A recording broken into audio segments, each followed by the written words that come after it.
दोस्तों नमस्कार। यदि आप रोज मज़ेदार और ज्ञानवर्धक कहानियाँ सुनना चाहते हैं तो मेरे चैनल को सब्सक्राइब कर बेल आइकन को प्रेस कर दें। आज की कहानी है आत्मविश्वासी फकीर। मध्य भारत के किसी गांव में एक महान फकीर रहा करता था। वह ज्ञानी होने के साथ साथ करुणाशील भी था। वह किसी से अनावश्यक भेंट भी नहीं स्वीकारता था। बड़ा ही सादगीपूर्ण जीवन था उसका। एक कक्ष के झोपड़े में वह रहता था। पूंजी के नाम पर उसके पास चंद बर्तन और 2 कंबल के अलावा कुछ न था। अब उन कंबलों को चाहे वस्त्र कह दो या उसका ओढ़ना बिछौना, परंतु ओढ़ने बिछाने के नाम पर जो कुछ भी उसके पास था बस वही था। स्वाभाविक तौर पर जब इतना महान फकीर था तो पूरा गांव उसकी बड़ी इज्जत भी करता था।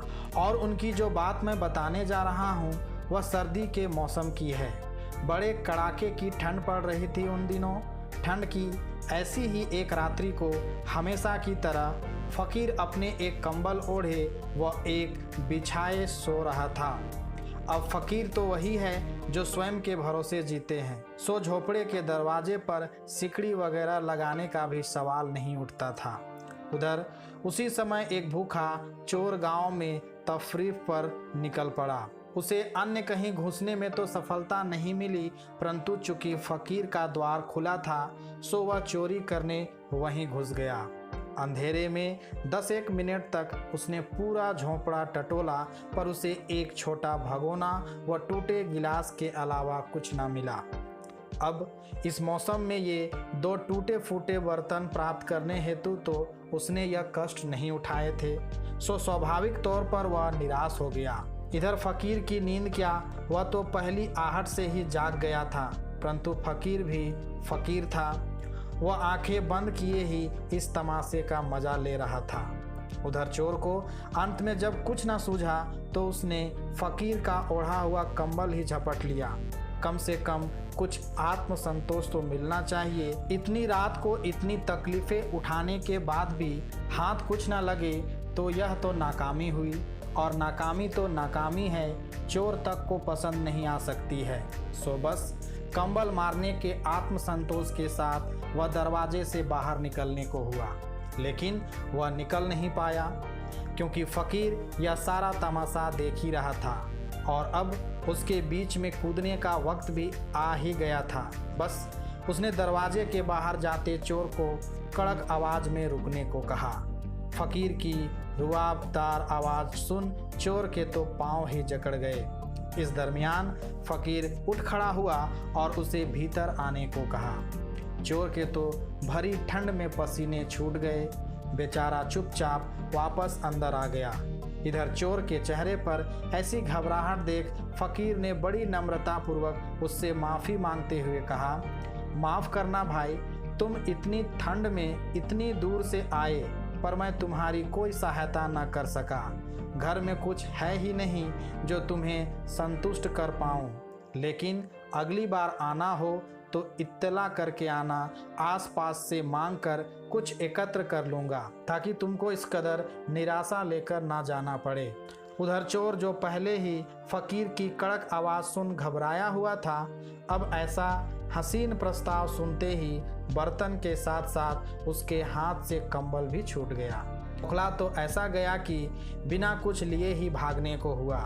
यह देख फकीर ने फिर गरजते हुए उससे कहा, जो लेकर जा रहे थे वह सब तो लेकर ही जाना होगा, और हाँ, जाते वक्त यह दरवाज़ा जरा सरका देना ताकि मैं ठंड से बच सकूं। बेचारा चोर, वह तो रुआबदार आवाज़ के सम्मोहन में फकीर का हर हुक्म मानने को बाध्य हो गया था। उसने वह फेंका कंबल व बर्तन फिर उठाए और जैसा कि फकीर ने कहा था दरवाज़ा अड़ा कर चलते बना। यहाँ तक तो सब ठीक, पर सुबह होते होते तो वह पकड़ा भी गया। वह तो पकड़ा ही जाना था क्योंकि फकीर के कंबल से पूरा गांव परिचित था। स्वाभाविक तौर पर सबको उस चोर पर बड़ा क्रोध भी आ रहा था। दुष्ट को चोरी करने के लिए क्या यह सज्जन फकीर का ही झोपड़ा मिला? पकड़कर उसे पंचायत में पेश कर दिया गया। पूरी पंचायत भी चोर से सख्त नाराज हो उठी। सबका मन तो कर रहा था कि फकीर के यहाँ चोरी करने वाले को तो फांसी की सजा ही दे देनी चाहिए। खैर, उधर पंचायत में चोर की सजा को लेकर भगचक चल ही रही थी कि उड़ते उड़ते यह खबर फकीर के पास भी जा पहुंची कि चोर पकड़ा गया है और पंचायत उसे सजा जल्द ही सुनाने वाली है। यह खबर सुनते ही फकीर दौड़ा दौड़ा पंचायत जा पहुंचा। उसने वहां जाकर साफ कहा कि यह कंबल व बर्तन उसने चुराए नहीं, बल्कि मैंने ही उसे ये सब ले जाने को कहा था। यह तो बड़ा ही सज्जन व्यक्ति है, इसने तो जाते जाते मुझे ठंड ना लगे इस ख्याल से घर का दरवाज़ा तक अड़ा दिया था। खैर, फकीर के बयान के बाद पंचायत के पास चोर को सजा देने का कोई उपाय नहीं बचा था, सो चोर को छोड़ दिया गया। अब चोर सजा से तो बच गया, परंतु फकीर द्वारा करी गई करुणा में उलझ गया। पंचायत से निकलते ही उसका रो रो कर बुरा हाल हो गया। वह रोते हुए ही सीधा फकीर के चरणों में गिर पड़ा। यही नहीं, उसने फकीर से अपना सेवक बनने की रट्ठी पकड़ ली। कुछ आनाकानी कर फकीर ने उसे सेवा का मौका देना तय किया और उसे अपने साथ घर ले आया।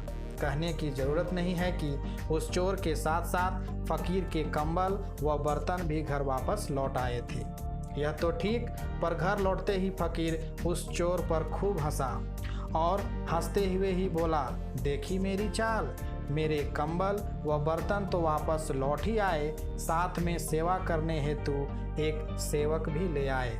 याद रख कि फकीर का कोई सौदा कभी घाटे का नहीं होता। धन्यवाद।